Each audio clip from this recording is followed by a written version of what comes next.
Welcome to Magic Arcanum, I'm Ryan Gomez. Behind the scenes is Nicole Letson, and we are so glad you're here because it's story time. A year ago, we gave you a history of zombies, and today we are revisiting the undead tribe and ranking all 30 of its black-bordered legendary creatures by lore. Our first video in this series covered how ranking by lore works, but just in case you missed that one, I will quickly recap.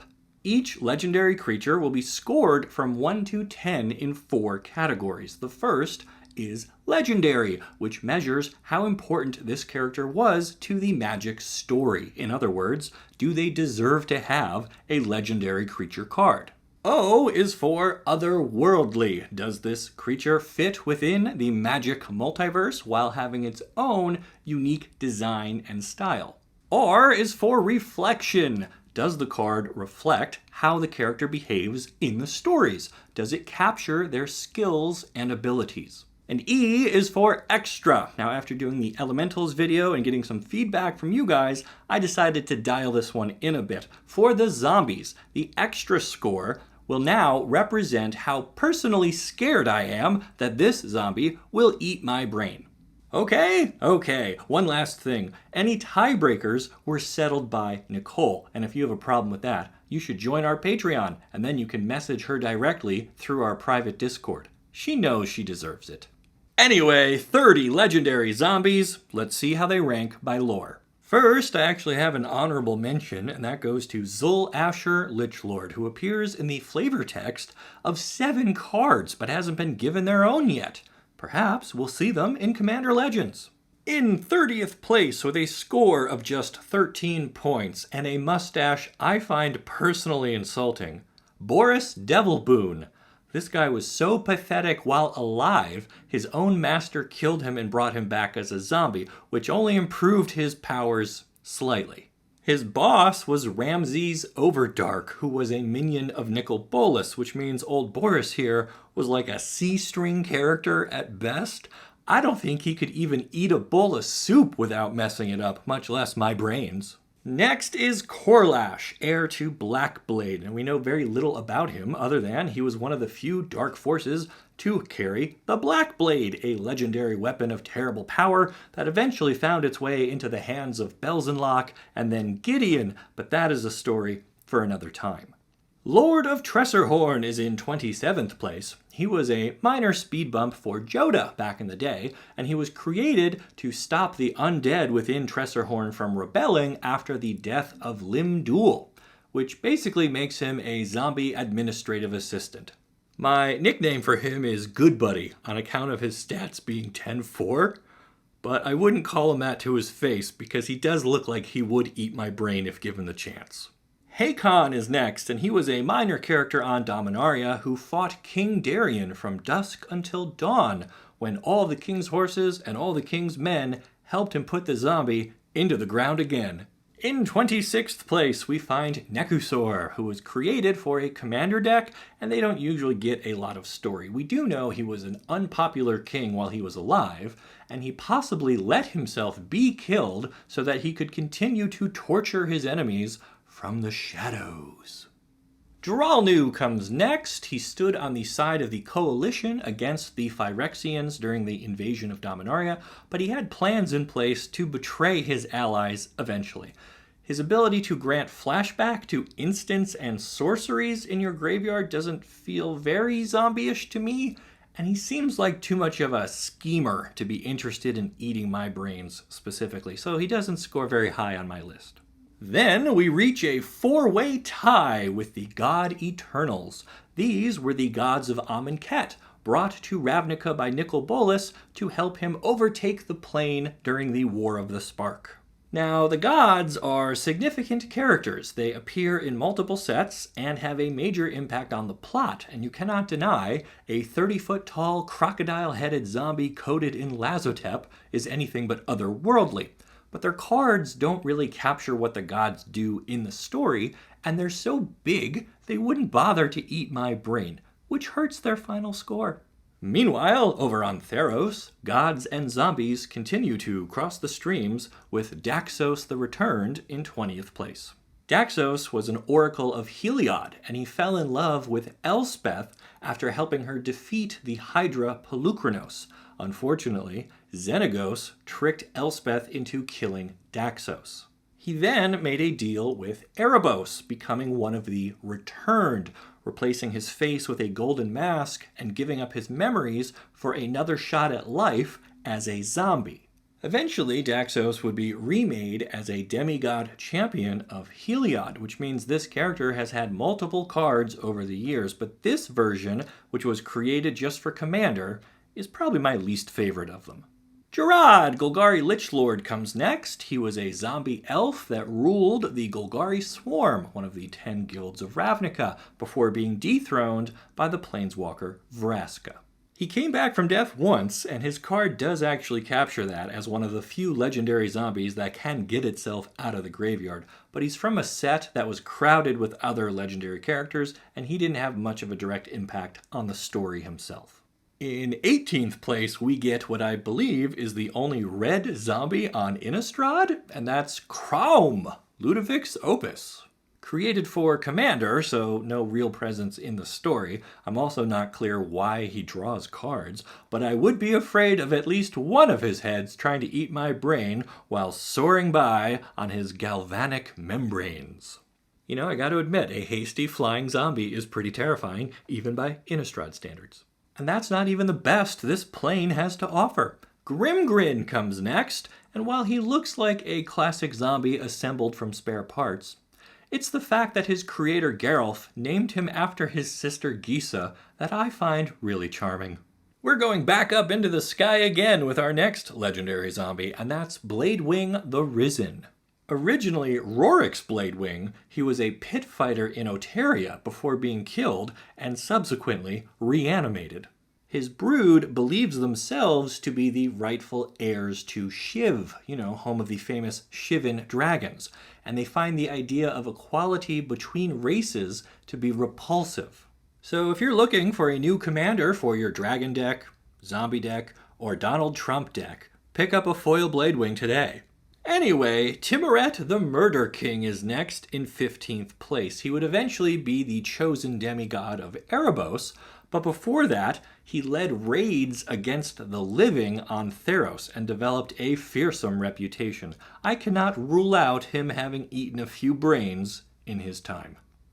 Zombies make great minions, but even legendary ones tend to work for someone else, and that's the case with Nahem, Dreadhorde Champion. He was part of the eternalized army of Nicol Bolas, but before that, he was a famous minotaur on Amonkhet who fell during one of the trials. This version of him is pretty scary because he had already died twice on his home plane before showing up on Ravnica, where he was finally laid to rest by the planeswalker Samut. That brings us to 13th place with Glissa, who was originally Glissa Sunseeker, one of the heroes of the Mirrodin storyline. Eventually, she was corrupted by the glistening oil of the Phyrexians, and her own people dubbed her a traitor, despite her having done everything she could to help and protect them. Lucky for my brain, she's more interested in artifacts now, but she retains her deadly fighting style, so I'm going to stay out of her way. Back over on Innistrad, we find Mikaeus the Unhallowed in 12th place. When we met him, though, he was Mikaeus the Lunarch, the highest-ranking member of the Church of Avacyn. He was killed by the Stitcher Geralf during an attack on Thraben, and later brought back to life by Liliana, who wanted to question him regarding the whereabouts of the demon Griselbrand. Man, you'd think Liliana would have her fingerprints all over this list, right?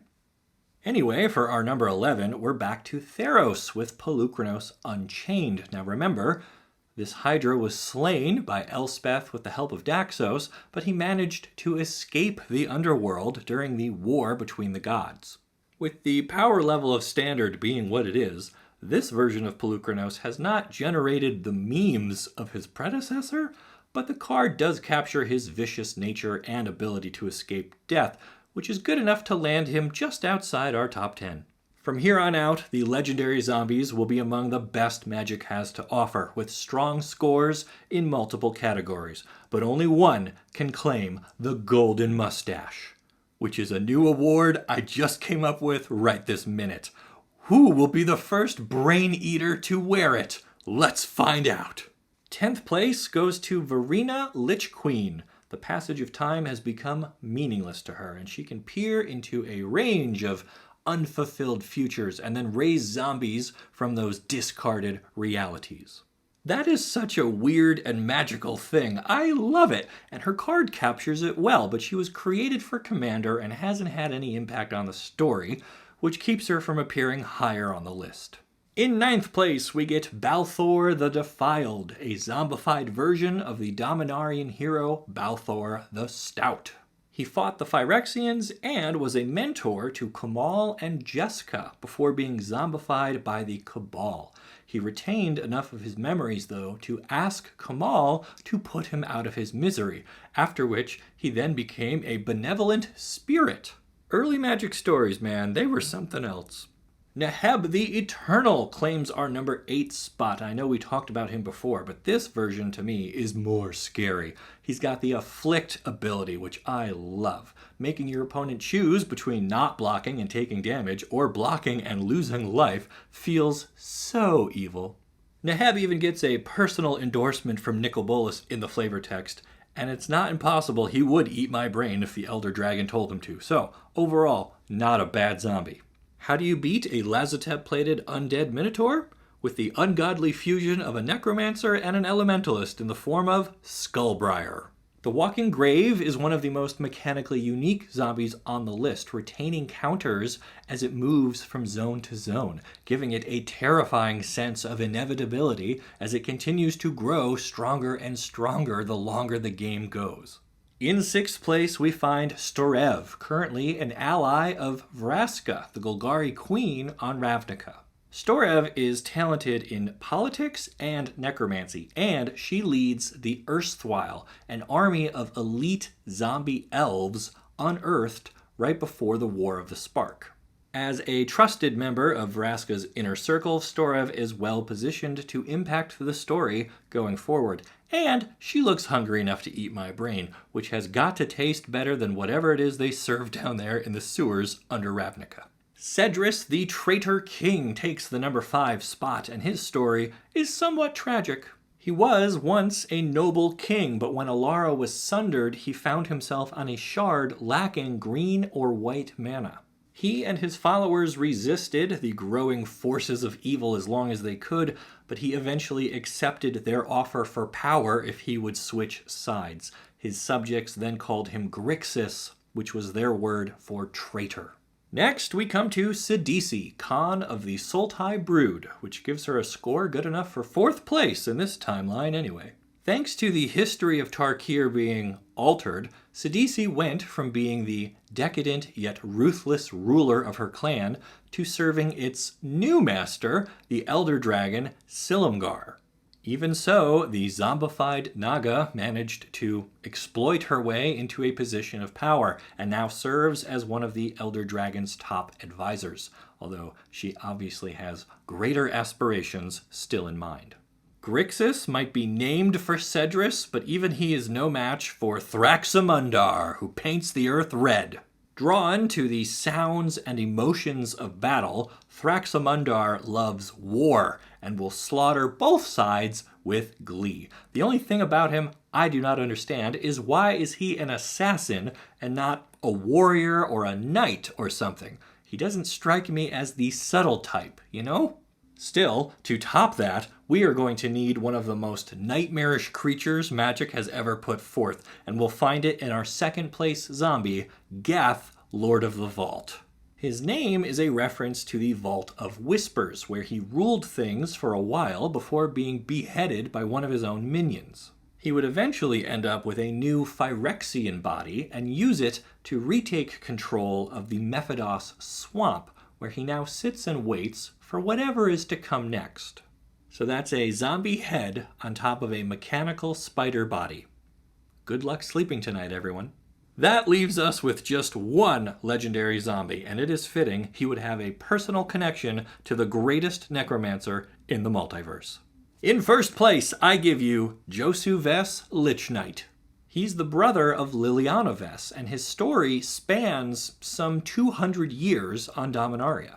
As a boy, Josu fell ill, and his sister tried to cure him with a potion. Unfortunately, the remedy was no good, and Josu went mad from it. He began killing the servants in the Vess family manor, which Liliana raised as zombies in her own defense until her spark ignited and she left the plane.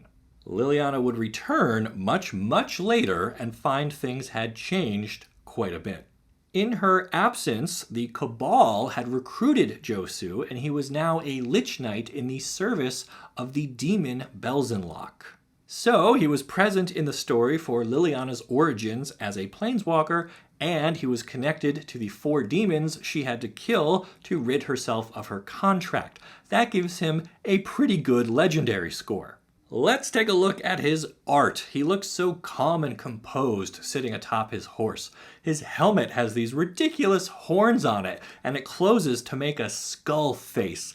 His body has a gaping hole filled with magical light, and his weapon is a hammer that looks like a comet. This dude is super otherworldly, and that's not even his best category. No, for that, look at the card itself. He's a 4/5 with Menace for just 4 mana. Those are imposing stats, appropriate for a mounted Knight of Death. And with enough extra mana, he'll bring along an entire army of loyal, menacing zombies. This is a perfect reflection of what he does in the story, where he commands Belzenlok's forces and terrorizes Dominaria. And I am fully convinced he would eat my brain right in front of his own troops just to motivate them. Josu Vess, #1 zombie and winner of the Golden Mustache. Agree? Disagree? You can't change my mind because it's already been eaten, but you can leave your thoughts in a comment down below. And then make sure you like this video and subscribe to the channel so you don't miss the great stories you'll only find here on Magic Arcanum. We'll see ya.